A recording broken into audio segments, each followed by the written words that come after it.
Nagkahayag na ang katumanan sa Camotes Island Airport karon nga aduna nay pundo alang niini. Nahibaw-an nila ni Congressman Duke Frasco o Gobernador Gwen Garcia nga ana-ana ang 250 milyones ka pesos nga budget gikan sa nasudnong pamunuan. Si Kongresista Frasco mao'y mihangyo aron mapagawas na kining kantidara. Ang maayong balita ihatod ni John Fredson Granada. Gihatag na sa Department of Budget and Management ngadto sa Department of Transportation ang 265 milyones pesos nga pondo alang sa katukuran sa bag-ong tugpahanan sa isla sa Camotes. Kini ang gituki atol sa Zoom meeting niadtong Huwebes, Hulyo 22 uban si Gobernador Gwen Garcia, Kongresista Duke Frasco ug manlalaban Julius Neri Jr., ang bag-ong napili nga General Manager sa Mactan Cebu International Airport. Ang maong pundo sa katukuran sa airport dito sa isla sa Camotes gihangyo gayod ni Kongresista Frasco gikan sa kauluhan. Iyang nahibaw-an bag-o lang nga gihatag ang maong pundo apan gipaagi kini sa DOTR. Ang katukuran sa Camotes Island Airport anhaon niya mahimutang sa 22.5 ka hektarya nga luna nga gipanag-iya sa kagamhanan sa lalawigan sa Sugbo sa lungsod sa San Francisco, isla sa Camotes. Last year pa ni nato na request sa ato ang halangdong presidente o sa office ni Senator Bongo.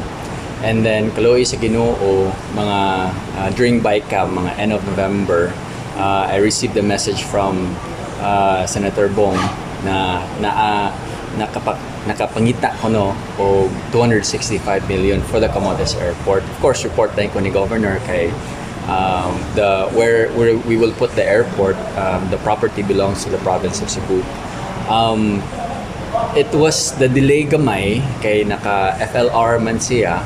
Pagka June, nalipay kay ko because I received another message from the office ni Senator Bongo and the office of the President that na-release na ang budget for the airport from DBM to DOTR. So phase 1 pa lang, naapan niya pohon an additional budget hopefully no next year aron nga mahuman og nindot gid ang ato ang airport.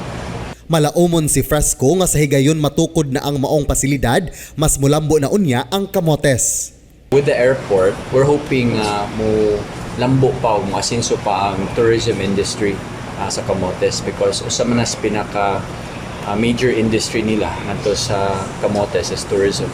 So nakarely ang mga lungsod nato, ang ato ang mga kaigsuonan dito sa ilang livelihood through tourism.